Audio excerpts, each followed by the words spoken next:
La Voix Sainte TV, la chaîne de la rédemption.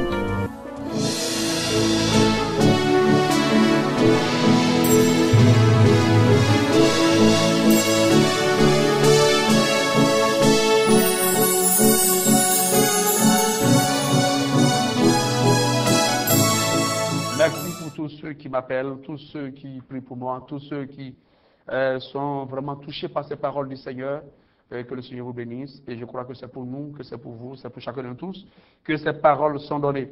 Alors aujourd'hui, nous allons voir dans l'émission Le trône de jugement, nous allons voir dans le livre de Jean 16 et à partir du verset 7. Jean 16, à partir du verset 7, je vais lire la parole. Cependant, je vous le dis, il vous est avantageux que je m'en aille.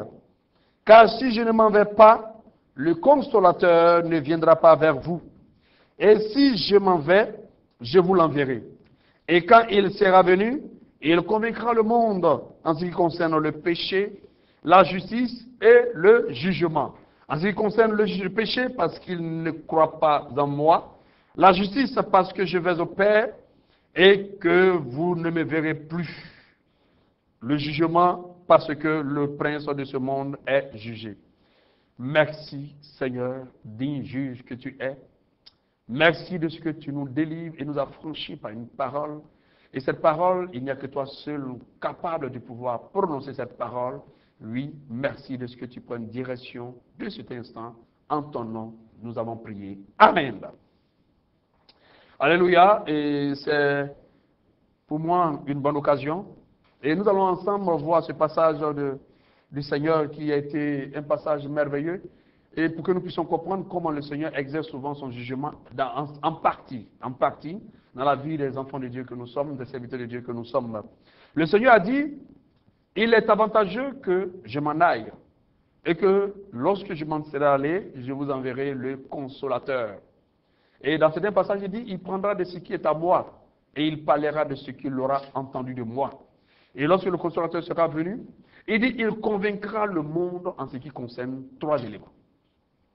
Convaincre le monde de péché, convaincre le monde de justice et convaincre le monde de jugement. Alors donc nous allons essayer de voir comment souvent le jugement de Dieu s'opère. Parce que souvent nous ne pouvons pas comprendre qu'il y a un processus lié au jugement du Seigneur. Et ce processus lié au jugement du Seigneur, ce processus se manifeste dans un processus, dans un programme, dans un canevas, dans une dimension. Et si nous ne comprenons pas certaines étapes, nous n'allons pas comprendre réellement pourquoi le Seigneur agit de cette manière. D'abord, il dit, je m'en vais, mais je vous enverrai le Saint-Esprit, l'Esprit de vérité. Mais, quand bien qu'il envoie le Saint-Esprit, nous avons vu que le Saint-Esprit est envoyé dans plusieurs dimensions. Et nous allons retenir deux grands blocs. Le premier bloc de la venue du Saint-Esprit, c'est le bloc qui concerne l'accomplissement de l'œuvre. Et donc, nous sommes équipés du Saint-Esprit pour faire l'œuvre. Et l'équipement que nous recevons du Saint-Esprit pour faire l'œuvre, cela a été manifesté davantage dans la puissance du jour de la Pentecôte, où le Saint-Esprit est descendu comme l'effusion du Saint-Esprit. Et cela a été le déclenchement du ministère glorieux des apôtres. Et nous avons vu ce que ça donnait. Et les actes des apôtres. Alors donc vous allez voir que le livre des prophètes, le parallélisme se trouve les actes des apôtres. C'est-à-dire le Saint-Esprit qui utilise les prophètes pour agir, mais aussi le Saint-Esprit qui utilise les apôtres pour agir, donc tous les autres ministres de Dieu pour agir. C'est le même Saint-Esprit qui opère toutes ces choses. Alors donc le Saint-Esprit vient pour nous aider à accomplir l'œuvre. Alors donc nous sommes utilisés pour faire l'œuvre. Et ça, on ne vient pas consoler quelqu'un pour faire l'œuvre.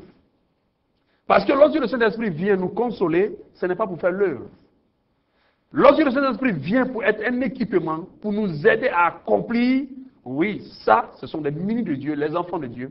Et il le fait par diversité de dons, par la puissance de l'Esprit. Et donc, il y a plusieurs dons, plusieurs actions du Saint-Esprit. Ça, c'est pour faire l'œuvre. Mais ce n'est pas de ça dont parle le Seigneur ici, dans le livre de Jean. Mais, il dit, cette fois-ci, il ne dit pas le Saint-Esprit seulement. Il dit, je vous enverrai le Consolateur. Alors donc, le Saint-Esprit, il a une grande dimension c'est le consolateur. Cette fois-ci, quand il arrive, ce n'est pas pour faire l'œuvre, mais c'est pour être l'œuvre. Et donc, les deux grandes dimensions du Saint-Esprit, faire l'œuvre et être l'œuvre. Soyons l'œuvre de Christ, faisons l'œuvre de Christ. Et donc, quiconque fait l'œuvre de Christ doit être d'abord l'œuvre de Christ. Et si nous devons être l'œuvre de Christ, ça veut dire que le Saint-Esprit doit agir en nous. Pourquoi? Parce que lorsque nous faisons l'œuvre, c'est pour que quelqu'un soit transformé. Mais comment nous-mêmes nous sommes transformés? Et donc, le Saint-Esprit vient chacun de nous tous pour pouvoir nous-mêmes faire de nous l'œuvre de Jésus. Et en cela, comme sa mission est très stratégique, et sa mission, il dit quoi? Il prendra de ce qui est à moi et il vous dira de ce qu'il a entendu. Et donc le Saint-Esprit n'a pas de sentiment à ce niveau-là. Il vient accomplir ce qu'il a entendu, il vient en mission. Et donc quand le Saint-Esprit vient en nous, il vient en mission. Et quand il vient en mission, frère, si on ne lui donne pas le rôle de consolateur, il ne va jamais arrêter d'accomplir sa mission. Et donc, il dit, regardez-le comme le consolateur, il vient te consoler. Donc, il vient te consoler, il vient me consoler, il vient nous consoler. Mais, selon l'accomplissement du processus de rachat, d'expiation, de la rédemption, le processus qui nous permet d'être transformés, d'être à l'image de Christ, d'être des vierges sages. Voilà maintenant, il dit, quand il viendra, il convaincra le monde en ce qui concerne le péché. Voilà pourquoi, dans une des émissions, je disais, la conviction du péché.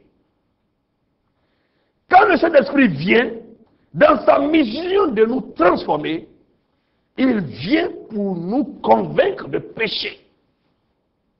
Alors, le juge suprême qui est Jésus-Christ te demandera, me demandera.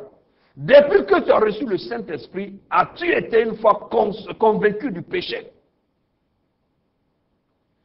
Est-ce que depuis que tu, moi, lui, elle, ou nous avons reçu le Saint-Esprit, est-ce que nous avons été convaincus de péché? Si nous n'avons jamais été convaincus de péché, nous sommes en danger. Nous allons ressembler à celui qui, après avoir fait des miracles pour dire, Seigneur, j'ai guéri en ton nom, j'ai fait ceci en ton nom, j'ai fait cela en ton nom. Oui, il a fait l'œuvre, mais sans être lui-même l'œuvre. Or, si tu fais l'œuvre sans être l'œuvre, le Seigneur te dit, je ne te connais pas, ouvrier de l'iniquité. Le juge va te dire, tu es ouvrier de l'iniquité. Pourquoi? Parce que tu es dépositaire de l'iniquité. Tu es pourvoyeur de l'iniquité. Et donc, tu n'as pas été convaincu de ce péché-là. Et si tu n'as pas été convaincu de ce péché, ça veut dire que tu as été un obstacle au Saint-Esprit qui doit faire de toi son œuvre, l'œuvre de Jésus. Parce que tu t'auras contenté, et tu t'es contenté surtout de vouloir faire l'œuvre. Mais à quoi sert de faire l'œuvre sans être l'œuvre de Jésus? À quoi sert de parler de Dieu aux gens sans être toi-même transformé? À quoi sert de voir la pourpre et la paille chez l'autre sans en voir chez toi? Le juge te dira, est-ce que tu as été convaincu de péché? La deuxième question qui va venir, de justice. Le Saint-Esprit qui vient en nous, il doit nous convaincre de la justice de Jésus-Christ. Parce que le juge a sa justice. Et tant que la justice de Jésus-Christ ne s'exprime pas en nous, nous n'allons pas comprendre pourquoi des choses se passent dans notre vie et nous n'allons pas nous soumettre à cette volonté de Dieu. Et donc le Saint-Esprit agit en nous. Et le juge va te demander, est-ce que tu as été convaincu de la justice de Jésus-Christ? Troisième niveau, est-ce que tu as été convaincu de jugement? Alors, et donc nous allons parler du péché, la conviction du péché, la conviction du jugement, de la justice, et la conviction du jugement. Et c'est comme ça que le Seigneur travaille dans son jugement.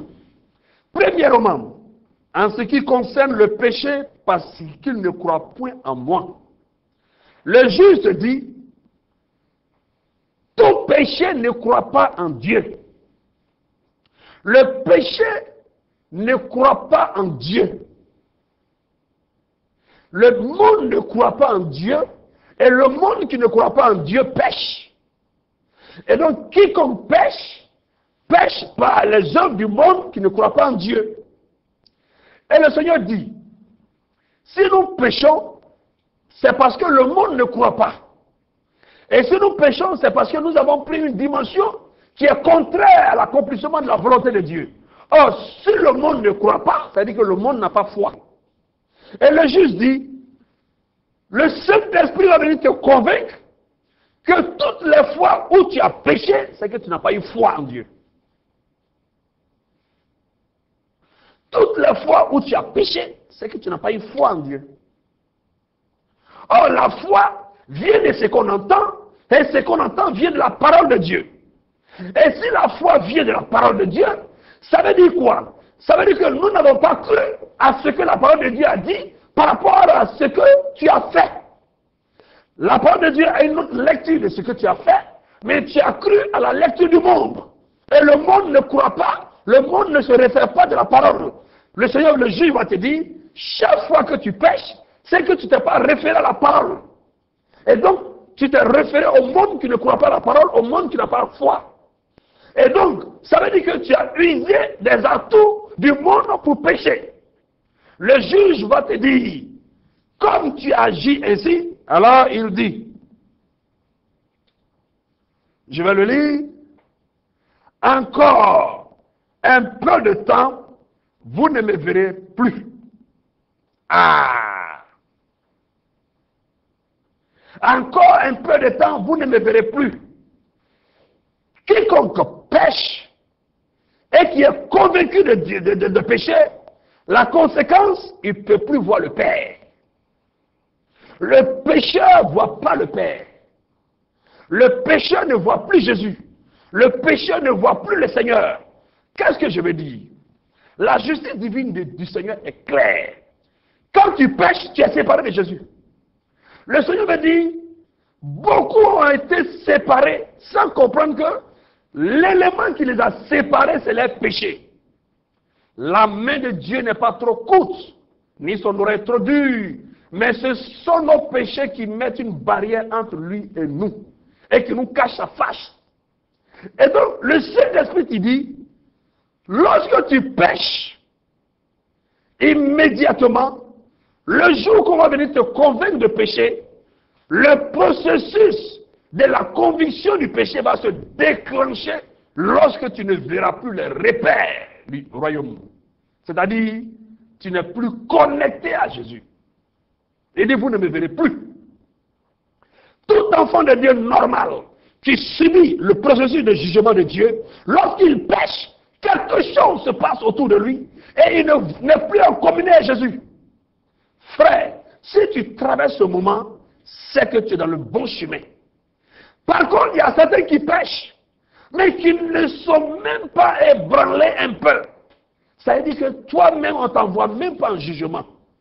Ton cas est difficile. Celui qui ne vient pas au trône de jugement, son cas est difficile. Il est réservé au dernier jugement. Frère, la justice de Dieu est très dangereuse. Mieux vaut accepter de passer maintenant et que tu puisses te raffermir à ton élection plutôt que de croire que lorsque toi tu pêches, tu n'as rien comme effet désagréable dans ta vie. Tu es en danger. Le juge dit, si tu es convaincu de jugement immédiat de péché, la conséquence immédiate, la suite logique de la justice du Saint-Esprit, le consolateur qui vient, c'est que tu sois déconnecté du Saint-Esprit. Déconnecté de Dieu. Voilà pourquoi un jour, quand certains pêchent, je l'ai dit, quand tu as péché, qu'est-ce que tu as ressenti? Il dit rien. Toi, tu es tombé dans le péché des femmes. Et puis rien ne s'est passé. Il dit rien. Tu n'as pas senti de remords, rien.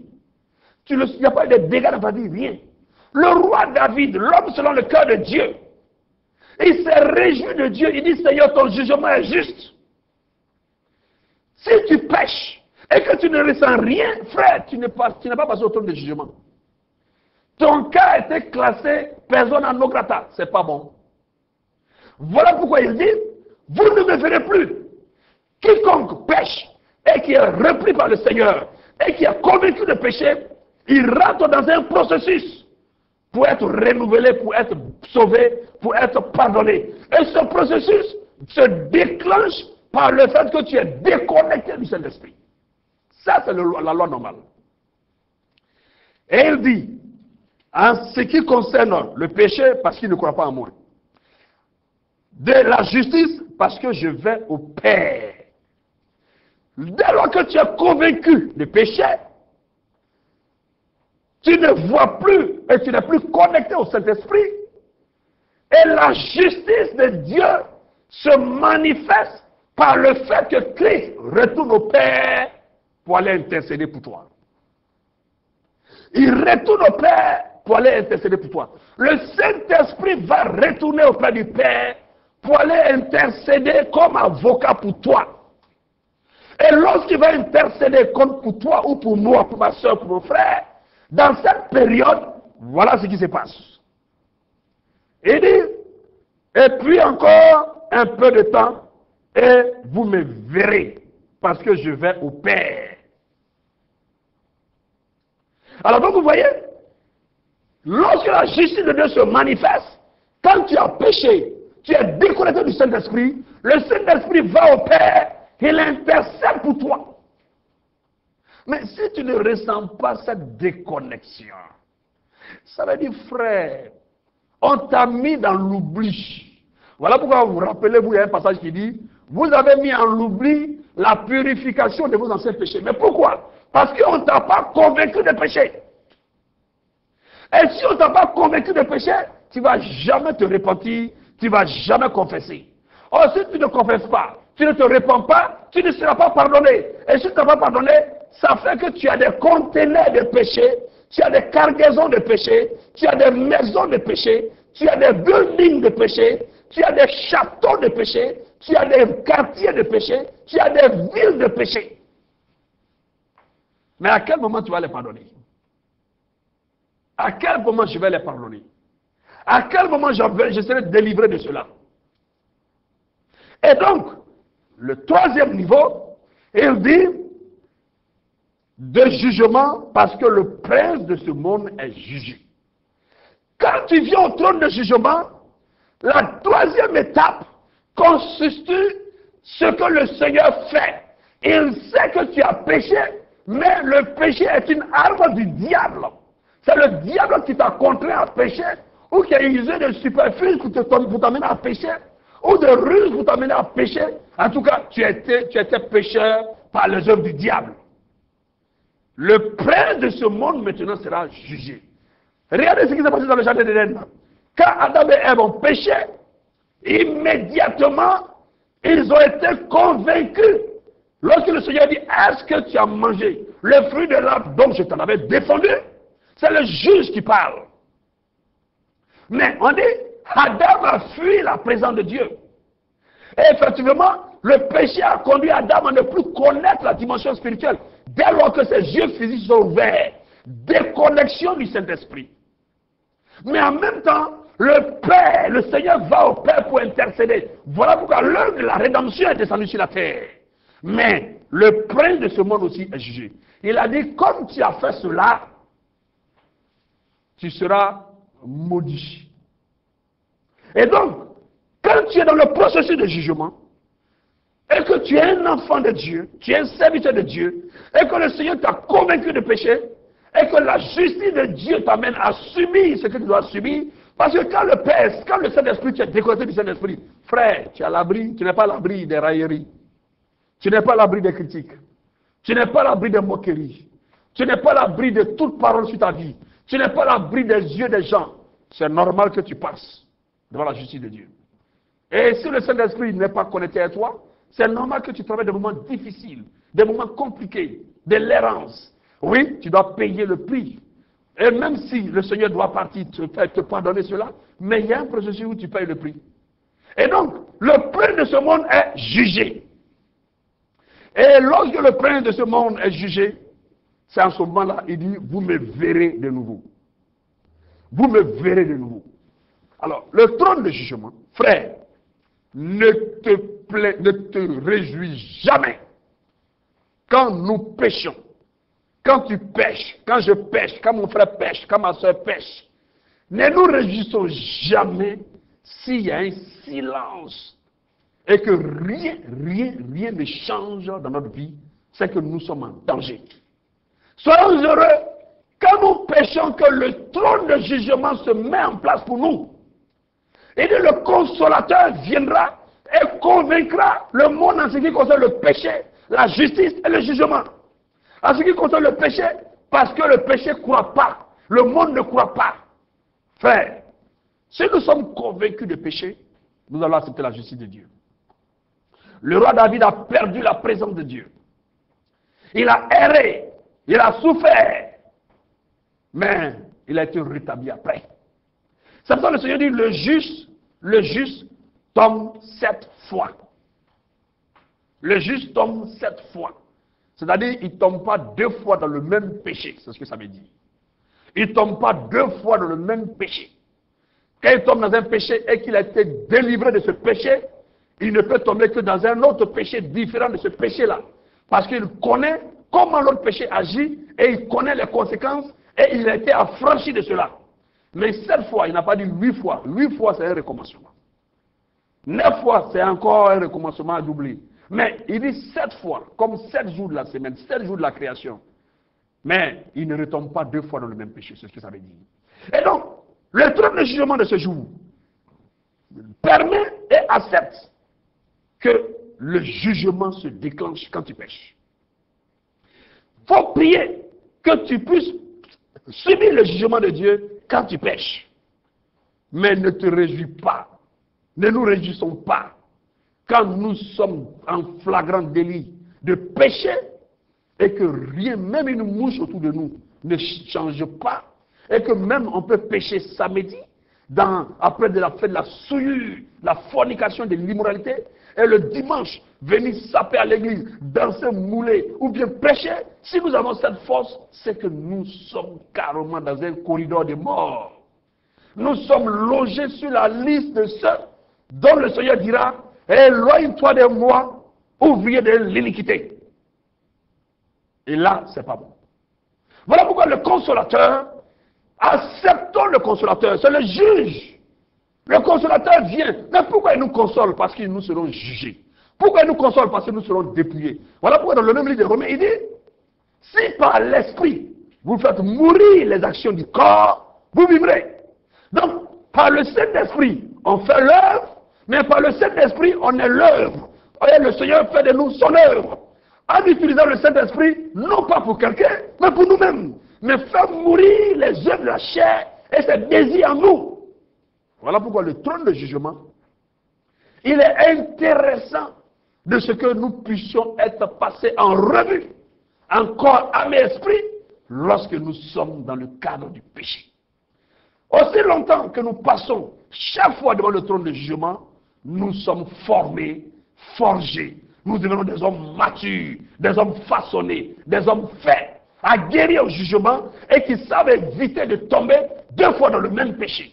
Voilà pourquoi le trône de jugement accepte de subir, accepte d'être béni, d'être court-circuité, accepte d'être fouetté. Il dit: je châtie ce que j'aime. Et pour qu'il te châtie, il vient sous forme de consolateur, parce qu'il t'aime. Mais tu t'es embourbé dans le péché. Je me suis embourbé dans le péché. Mais celui qui m'aime, qu'est-ce qu'il fait? Il va me dépouiller. Et comme ça sera douloureux, il vient pour me consoler parce que j'ai chipé un virus de péché. Le trône de jugement, il faut l'accepter, il faut le désirer. Il faut l'accepter et il faut le vivre. Si nous sommes habitués à vivre le trône de jugement, nous serons transparents. La transparence va habiter notre cœur. On ne va plus jamais se cacher pour pécher, mais on sait que le Seigneur déclenche chaque fois que nous péchons son processus pour que nous puissions le revoir. Il dit: un peu de temps, vous ne me verrez plus. Un peu de temps, je vais au Père, et un peu de temps, je reviens. Vous ne me verrez plus lorsque vous commettez de péché. Je vais au Père lorsque je manifeste ma justice. Je reviens à vous lorsque je juge le prince de ce monde. Voilà le triptyque du trône de jugement. Que le Seigneur nous bénisse. Frère, si tu traverses ces moments difficiles parce que tu as péché, c'est que tu es béni. c'est que le trône de jugement t'a libéré, t'a affranchi. Et tu seras forcément justifié, ou glorifié, ou forcément, dans tous les cas, tu seras exaucé. Et tu es exaucé. Mais si jamais ton péché, mon péché, nos péchés, leur péché ne passent pas en jugement devant le Seigneur, et que tu pêches, c'est comme si tu n'as pas péché, c'est qu'en réalité, le jugement de Dieu ne s'est pas mis pour toi. Il n'y a pas eu un jugement pour toi. C'est-à-dire que ton sort est dangereux. C'est comme des gens qui ont commis des crimes, et puis on a dit mettez-les sous mandat de dépôt. Et il est sous mandat de dépôt. Il ne passe pas en jugement. Mais celui qui est sous mandat de dépôt et qui ne passe pas en jugement, mais pour lui, il est plus grave que celui qui passe en jugement. Parce qu'il est sous mandat de dépôt. Ne soyons pas sous mandat de dépôt spirituel. Soyons et passons devant le trône de jugement et nous serons affranchis. Un peu de temps, nous verrons le Seigneur. Que le Seigneur soit béni. Je vous remercie.